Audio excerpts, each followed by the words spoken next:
ಕಡವೆಗಳನ್ನ ಬೇಟೆಯಾಡಿ ಹತ್ಯೆಗೈದಿದ್ದ 11 ಜನರನ್ನ ಅರಣ್ಯ ಇಲಾಖೆ ಸಿಬ್ಬಂದಿ ಬಂಧಿಸಿದ್ದಾರೆ. ಚಿಕ್ಕಮಗಳೂರಿನ ತರೀಕೆರೆ ಬೆತ್ತಿಚೌಕ ಗ್ರಾಮದಲ್ಲಿ ಓರ್ವ ಶಾರ್ಪ್ ಶೂಟರ್ ಸೇರಿದಂತೆ 12 ಜನರ ಗುಂಪು ಕಡವೆಗಳನ್ನ ಬೇಟೆಯಾಡಿತು. ಹೊಸ ವರ್ಷ ಆಚರಿಸಲು ಬಂದಿದ್ದ ತಂಡ ಒಂದು ಗಂಡು ಹಾಗೆ ಹೆಣ್ಣಿನ ಕಡವೆಗಳನ್ನ ಬೇಟೆಯಾಡಿ ಹಿಂತಿರುಗುವಾಗ ಅರಣ್ಯ ಸಿಬ್ಬಂದಿಗೆ ಸಿಕ್ಕಿಬಿದ್ದಿದ್ದಾರೆ.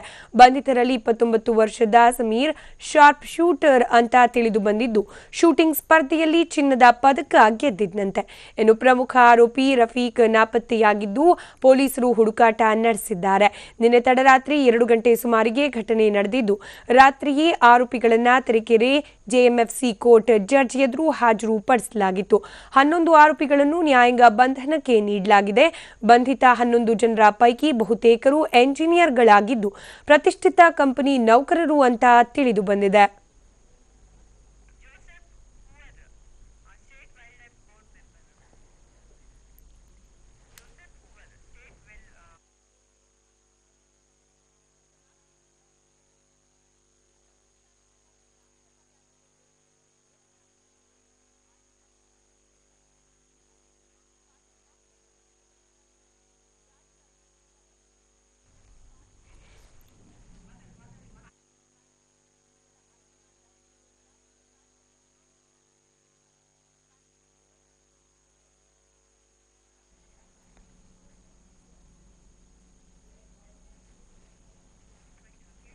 ಈ ಬಗ್ಗೆ ಮಾತನಾಡಲಿಕ್ಕೆ ನಮ್ಮ ಜೊತೆ ದೂರವಾಣಿ ಸಂಪರ್ಕದಲ್ಲಿದ್ದಾರೆ ಜೋಸೆಫ್ ಹೂವರ್ ಅವರು. ಇವರು ಸ್ಟೇಟ್ ವೈಲ್ಡ್ ಲೈಫ್ ಬೋರ್ಡ್ನ ಮೆಂಬರ್.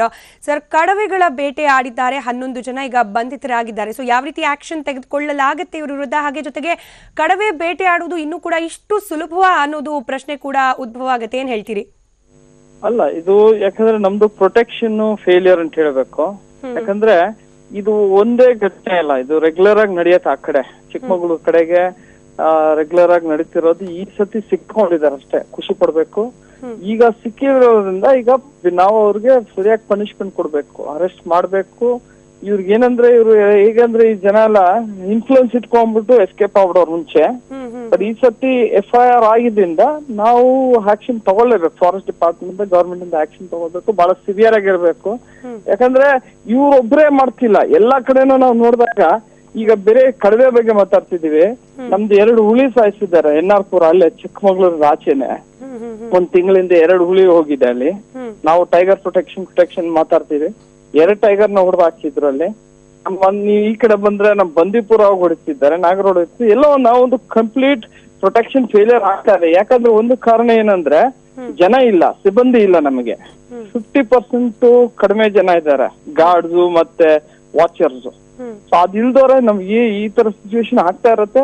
ಬಟ್ ಇದ್ರೊಳಗೆ ಏನ್ ಸಿಚುವೇಶನ್ ಅಂದ್ರೆ ಎಜುಕೇಟೆಡ್ ಕ್ಲಾಸ್ ಮಾಡಕ್ ಶುರು ಮಾಡ್ಬಿಟ್ಟಿದ್ದಾರೆ ಕೋಚಿಂಗ್. ಅವ್ರಿಗೆ ಏನಂದ್ರೆ ಒಂಥರ ಸ್ಟೈಲ್ ಸ್ಟೇಟ್ಮೆಂಟ್, ಫ್ಯಾಷನ್ ತರ ನಾವು ಹೋಗಿ ಬೇಟೆ ಆಗಿದ್ವಿ ಈ ತರ ಅಂದ್ಬಿಟ್ಟು ಎಲ್ಲಾ ಕಡೆನೂ ಮಾತುಕತೆ ನಡೀತಿದೆ.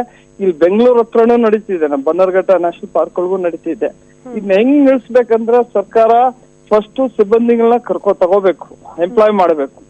ಆ ಎಂಪ್ಲಾಯ್ಮೆಂಟ್ ಫುಲ್ ಆಗಿದ್ಮೇಲೆ ನಾವು ಕಾಡನ್ನ ರಕ್ಷಣೆ ಮಾಡಕ್ಕಾಗತ್ತೆ, ಇಲ್ದ ಕಷ್ಟ ಅಂತ ಹೇಳ್ಬೇಕು.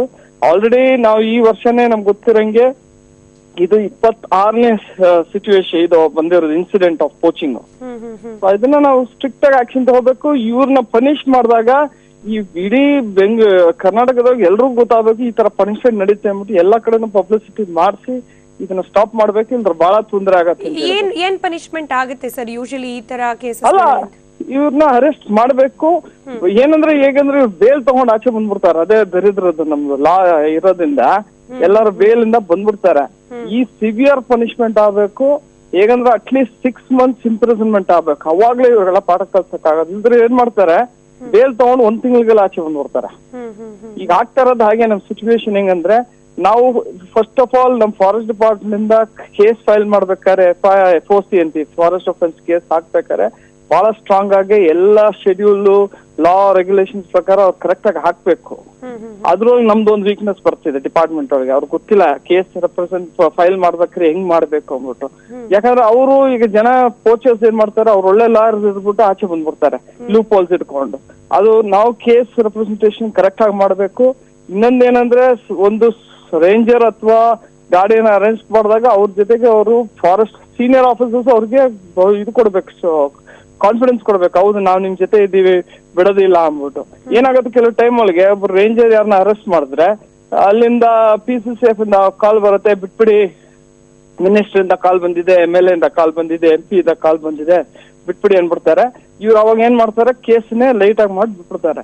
ಇದನ್ನ ಸ್ಟಾಪ್ ಮಾಡ್ಬೇಕು ನಾವು, ಬಹಳ ಇಂಪಾರ್ಟೆಂಟ್. ಯಾಕಂದ್ರೆ ಮುಂದಕ್ಕೆ ನಮ್ಗೆ ತೊಂದರೆ ಬಹಳ ಆಗತ್ತೆ. ಈಗಲೇ ನಮ್ಗೆ ನೀರಿಲ್ಲ, ಎಲ್ರಿಗೂ ಗೊತ್ತಿರೋದು, ಕಾಡು ಹೋಗ್ತಾ ಇದೆ. ಇದನ್ನೆಲ್ಲ ಸ್ವಲ್ಪ ಸ್ಟ್ರಿಕ್ಟ್ ಆಗಿ ಮಾಡಿದ್ರೆ ಒಳ್ಳೇದಾಗತ್ತೆ ಅಂತ ಹೇಳ್ಬೇಕು. ಜೊತೆಗೆ ತಾವು ಹೇಳ್ತಾ ಇದ್ರಿ ಎಂಪ್ಲಾಯೀಸ್ ಸಿಕ್ಕಾಪಟ್ಟೆ ಶಾರ್ಟೇಜ್ ಇದೆ ಅಂತ ಹೇಳಿ, ಎಲ್ಲೊಂದ್ ಕಡೆ ಇದು ಕೂಡ ಕಾರಣವಾಗುತ್ತಾ, ಸರಿಯಾಗಿ ಪ್ರಾಣಿಗಳ ಸಂರಕ್ಷಣೆ ಮಾಡ್ಕೊಳ್ಳುವಲ್ಲಿ ಅಲ್ಲೂ ಕೂಡ ದೊಡ್ಡದೊಂದು ಹಿನ್ನಡೆ ಆಗ್ತಾ ಇದೆಯಾ ಅಂತ ಹೇಳಿ? ಹೌದು, 100% ಆಗ್ತಾ ಇದೆ. ಈಗ ಹೇಳ್ತೀನಿ ನಾವು ನಿಮ್ಗೆ, ಈಗ ಚಿಕ್ಕಮಂಗ್ಳೂರ್ ಆಗಿದೆ ಘಟನೆ, ನಮ್ ಭದ್ರ ಒಳಗೆ ಆಗಿರ್ಬೋದು. ಈಗ ನಾನು ಒಂದು ಘಟನೆ ಕೊಡ್ತೀನಿ, ನಮ್ಮ ನಾಗರಹೊಳೆಗೆ ಬನ್ನಿ, ನಾಗರಹೊಳೆ ಅಥವಾ ಬಂದೀಪುರ್ಗೆ ಬನ್ನಿ, ನಮ್ಮ ರೇಂಜ್ ಆಫೀಸರ್ಗಳೇ ಇಲ್ಲ. 3 ಕಡೆ 3 ರೇಂಜರ್ ಆಫೀಸರ್, ನಾಗರಹೊಳೆಗೆ ರೇಂಜ್ ಆಫೀಸರ್ ಇಲ್ಲ. ಆ ಜೊತೆಗೆ ಅವ್ರಿಗೆ ಗಾರ್ಡ್ಸ್ ಇರ್ಬೇಕು, ವಾಚರ್ಸ್ ಇರ್ಬೇಕು, ಆ ಜನನೂ ಇಲ್ಲ. 50% ನಿಮ್ ಕಡಿಮೆ ಜನ ಇದ್ದಾಗ ನೀವ್ ಎಲ್ಲಿ ಬೀಟ್ ಮಾಡ್ತಾರ, ಒಬ್ಬೊಬ್ರು ವಾಚರ್ 10 ಕಿಲೋಮೀಟರ್ 12 ಕಿಲೋಮೀಟರ್ ಬೀಟ್ ಮಾಡ್ತಾರೆ ಒಂದ್ ದಿನಕ್ಕೆ. ಸೊ ಅವರು ಒಂದೆಲ್ಲ 2 ಬೀಟ್ ಮಾಡಿದ್ರೆ ಎಷ್ಟು ಸುಸ್ತಾಗತ್ತೆ ಅವ್ರಿಗೆ, ಎಬಿಲಿಟಿ ಹೆಂಗ್ ಬರುತ್ತೆ ನೋಡಿ.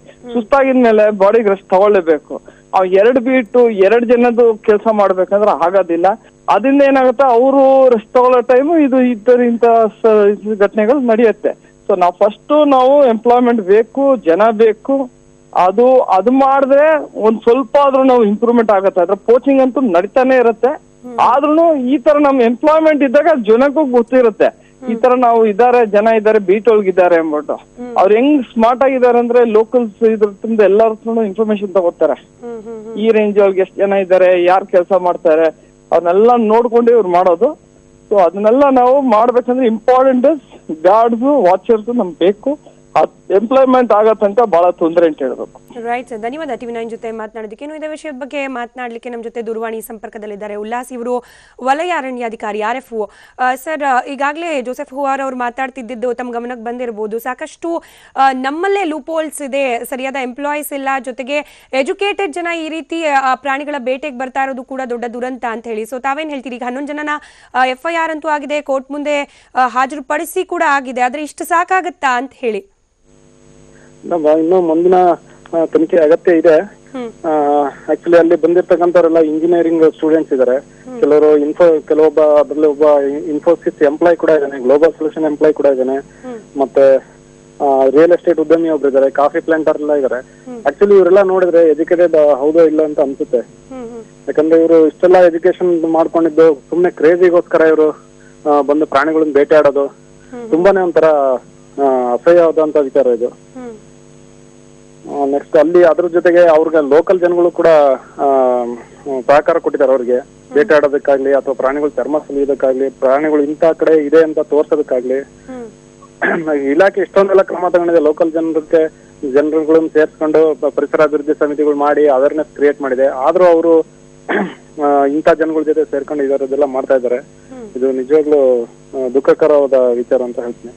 ಈಗ ಎಲ್ಲರಿಗೂ ಸಾಮಾನ್ಯವಾಗಿ ಗೊತ್ತಿರೋ ಸಂಗತಿ, ಅದರಲ್ಲೂ ಕೂಡ ಸ್ವಲ್ಪ ಅಲ್ಪ ಓದ್ದವ್ರಿಗಂತೂ ಗೊತ್ತಿರುತ್ತೆ ಪ್ರಾಣಿಗಳನ್ನ ಬೇಟೆ ಆಡಿದ್ರೆ ಏನಾಗುತ್ತೆ ಅಂತ ಹೇಳಿ. ಯಾಕಂದ್ರೆ ದೊಡ್ಡ ದೊಡ್ಡ ಸೆಲೆಬ್ರಿಟಿಗಳ ಕೇಸ್ಗಳೇ ನಮ್ ಕಣ್ ಮುಂದಿದೆ. ಆದ್ರೂ ಕೂಡ ಇಂಥ ಸಾಹಸಕ್ಕೆ ಕೈ ಹಾಕ್ತಾರೆ ಅಂತಂದ್ರೆ ಎಲ್ಲಿ ಏನು ಲೂಪೋಲ್ ಆಗ್ತಾ ಇದೆ ಅಂತ ಹೇಳಿ, ಯಾಕೆ ಭಯ ಇಲ್ವಾ ಅಥವಾ ಅವೇರ್ನೆಸ್ ನಿಜಕ್ಕೂ ಇಲ್ವಾ ಕಾನೂನಿನ ಬಗ್ಗೆ, ಅಥವಾ ಏನ್ ಅನ್ಸುತ್ತೆ ಅಂತ? ಕಾನೂನ್ ಬಗ್ಗೆ ಹೆದರಿಕೆ ಇದೆ ಅವರಿಗೆ, ಆದ್ರೆ ಏನಂದ್ರೆ ಇಲಾಖೆ ಕಣ್ ತಪ್ಪಿ ಮಾಡ್ತಾ ಇದಾರೆ. ಈಗ ಯೂಶಲಿ ಈ ಕೇಸಲ್ಲಿ ನೋಡಿದ್ರೆ ಕಡವೆಗಳೆಲ್ಲ ಏನಂದ್ರೆ ರಾತ್ರಿ ಟೈಮಲ್ಲಿ ರಸ್ತೆಗೆ ಬರೋದು ಅಥವಾ ಕಾಡನ್ ಬಿಟ್ಟು ಎಸ್ಟೇಟ್ಗಳಿಗೆ ಬರೋದು, ಈ ತರ ಅವುಗಳು ಇದಿದೆ.